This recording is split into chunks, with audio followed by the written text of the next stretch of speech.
Hey, my friends, it's your friend Kevin, and I'm here with my friend Freddie and Patrick. I think Gertie and B are somewhere around here, but this is your card of the day.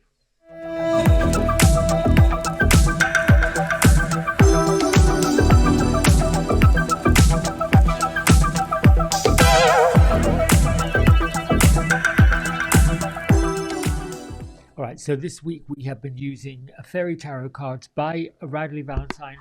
These illustrations were done by Howard David Johnson. We pulled the 10 of the Major Arcana from Archangel Power Tarot deck, also by Radleigh Valentine.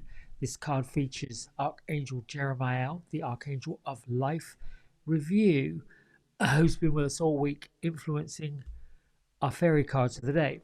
My isms for today is I am perfection unfolding, and I am open and receptive to all the good and abundance in the universe.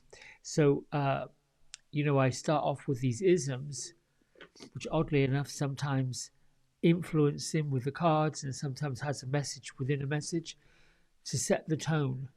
If we're not in the tone of being perfection, coming to life and doing our thing, or we're not in the mode of being open and receptive to good, then something else fills in the blank. All right, let's get right to it. Great Father in the sky, loving Mother of the earth, angels, ancestors, fairies, mermaids, all light beings of all four corners and all realms, I welcome you to this space and I give thanks for being your messenger. I set the intention to see, to feel, to hear, and to know your sacred words and to deliver a message in a way that will enlighten, inspire, and heal all those who come. So be it, so shall it be. Thank you, thank you, thank you. One more shuffle through and then one card from the top. That one. The Eight of Autumn. So, autumn in this particular deck is linked to pentacles, coins, money, finances, materialism, things that we need, use for our daily living. And the eight is obviously continues on. It's if you look at the figure eight, there is no break. It's just a continuous loop. So, um, what this is suggesting is that more research is required before moving forward. So we do have Archangel Jeremiel with the wheel that's suggesting that new beginnings are ahead for us and that we can put pay to any delays that's been getting in the way of progress. It is time to make a change in direction. He has been suggesting all week that we look at different opportunities. And I'm going to add to that is sometimes we look at these opportunities of being less than, lack of, running out. I've had many conversations with folks who are in the corporate world, who work for corporations, just in general, not that we set up a conversation. And they're saying how the economy's going this way, but we're solvent. The economy's going so and so, such and such, this and that. The stock market, the this, the that, the other thing. I'm going to suggest that perhaps each and every one of us look at where are we putting our power, and is there any leaks in the hose? Meaning, we can pour power into everything. We can pour focus into everything. We can put our heart and soul into things. But are there any leaks in where those things are going?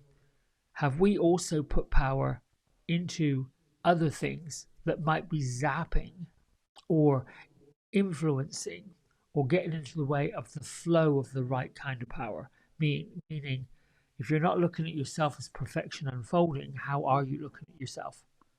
Where is that leak? If you're not open and receptive to all the good and abundance in the universe, then what have you been open and receptive to receiving? So this is where new beginnings, the end of delays, and a change in direction that offers happiness. Change in direction that offers happiness. This is what the wheel is all about. Showing us, on this dreamer's journey, it's halfway through. So it's showing us we're still on the right path, We're now going to make choices that continue on that mode. So our Eight of Autumn is saying, let's do some more research a little bit here. Let's look at all the plans unfolding. Now, the other part to the Eight of Autumn is about education. It's not just about money and materialism. It's about teaching ourselves things. Going to seminars, even looking at podcasts or videos that inspire you. Yesterday, I was listening to Brene Brown in a random YouTube video that came up, and she was talking about not compromising on who we were, not negotiating ourselves. I think that's what it was. We were not to negotiate who we are. This card, the Eight of Autumn, also talks about taking a course of study, going back to school, or even being an apprentice. Get into something that has long-term projects or long-term prospects is what I want to look for. Here we see a student who's with our fairy teacher. And the fairy teacher is basically looking at, this is a course of study that you can go on. This is a course of action that you can take. And it's time, I think, for us, my friends, to look at, wow, what can I do? You know, if you like the job that you're in, you like the profession you're in, you like the avenues that you're taking to earn your money, is there another branch of that learning? Is there another branch of what you've discovered that you can go into that will enhance and that will bring you further along in your journey? Now, incidentally, I'm looking at today's number, and it's a number 3. I got some notes here. Well, let me turn over this camera up here. Rather than you seeing my handwriting, or kitchen scratch as I call it. So to get to the number, we add up the 12 with the 2 with the 2023, and it comes to a 12. And then I push the 1 into the 2, that comes to a 3. So today's a day that's speaking about getting in touch with those who were at one point in this human life, who have passed into the non-physical. I think as we graduate from being in a physical world, we then ascend into a non-physical. Working to bring gentle guidance and assistance is what they are here to do. Grandmas, friends, even pets. And this is a perfect time of year where we're at the end of the year. We're saying goodbye to what we have already done, and we're beginning to say hello to what we're about to do. And there in it is some melancholy feelings for saying goodbye to 2023, and then hope and faith that 2024 will be better. But it's up to us to make those plans to make them better. And we can also dig into the energy of the non-physical folks, Jesus, Kuan Yin, the great masters. Mine happens to be Melchizedek, who I fondly call Daddy, because the image of this man, this spirit, has been with me for that I've been aware of, probably since the mid-90s when I first heard the name. I was drawn to it, and then later I began to look at images, and almost reminded me of Merlin a little bit, that magical kind of bearded, stoic, Dumbledore-ish type of energy. That's how I see Melchizedek. And it's spelt really different because it's Hebrew, but I might be messing up the way you say it. Sorry. Anyway, I digress. These non-spiritual energies are helping us to anchor fun, lightness, joy, happiness. That's what we're supposed to do today. That's the other part of the 3 energy. It's divine creativity. It might be getting into some divination. You may be getting into some of your own ways of understanding whether you're clairaudient, clairvoyant, where are your spiritual gifts, your non-physical gifts, and what better way to tap into it than to go to the non-physical energies, the ascended masters, and ask them, help me to develop these skills. The two that come to mind are Archangel Jeremiel, the archangels, but you could also choose any of those ascended masters. Saint Germain is one that would work with those who are trying to develop their psychic gifts. Also, Mary Magdalene. Mary Magdalene is one that brings wisdom and truth and love and spreads those, becomes that teacher of teachers. These are the masters who, come to us to say, listen, we'll work with you.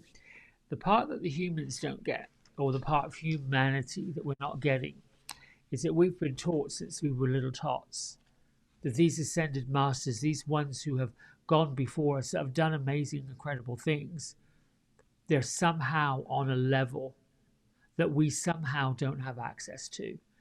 That's a patriarchal way of looking at it. It's not. We all have access to it equally. But somebody's taught us that we don't. Someone's taught us to be marginalized, to not stand up for ourselves, to not feel that we can access the spirits of Jesus, the spirits of Mother Mary, the spirit of great masters. Yes, we can. And in fact, we do them a great service and a great honor by studying their teachings, because they came here with a purpose. And then once their purpose was complete, they went back to spirit. But then it's up to what they taught, what they shared, what they showed, for us to study it. And this might be what the Eight of Autumn speaks to you today. If you need to be a leader, if you want to be a leader, if that's what you're looking to do, if you're looking to influence and bring light and joy and peace and happiness and all of those things in 2024, today's the day to have these honest conversations with yourself, to form those passionate relationships, to look at, I'm going to be dynamic, I'm going to be magnificent, I'm already perfection unfolding, let me have at what my power is. Let me fill up the holes that have been draining me of the energy that I need to help other people. This is what moving forward means. This is what studying, what does that look like? How does that seem? And anytime you find yourself falling back into the habit of, that's crazy, I'll never understand it, I'll never be able to do it, that's where your power gets leaked. I understand that if you looked at the top of a mountain from the bottom and said, this is where I got to go, it would seem incredible. But one step at a time forward, making those inch by inch, foot by foot, mile by mile, however you want, meter by meter, centimeter, making those small fragments forward helps us. It also helps us sometimes to get stuck and to feel melancholy, frustrated, what's the word I'm looking for? Ugh, nothing's going wrong, blah, blah, blah. That build up, that's also helpful, because eventually the top blows up off and we fly forward. It's all to get us forward moving in our life. I'm stopping because I'm waiting to see if, whoa, okay. Beatrice is sitting quietly, learning. Gertrude is also sitting quietly. Gertrude has got her demure on today, not anything colourful. Oh no, hang on, wait. Okay. So, Gertrude, okay, here you are. She loves it. She has this smirk on her face. And today's outfit, she's wearing this long grey cloak. And it's a high collar. I got it. Her hair's all pulled up. I have it. She's mimicking Beatrice. She's sort of mimicking the fact that you can be stoic and you can be serious, but you can also have a little bit of mischief going on. So when I looked at her outfit, I thought we were all very demure today. She stood, gave me side eye, and pulled the front part of her cloak back. And here she has pink. This girl likes to wear pink and white, polka dotted like a petticoat underneath, like a lining of her coat. It's just showing you, yeah, she can be stoic and she can be serious, but she's also a little giggle box when she needs to be. Just a little bit of frivolity here today. Now she's licking on ice cream. Who knows? Beatrice is rolling her eyes, stirring her tea. Listen, that's it for now. Until tomorrow, lots of love. Thanks for liking, subscribing, passing this along, and we'll be back with more. Bye for now.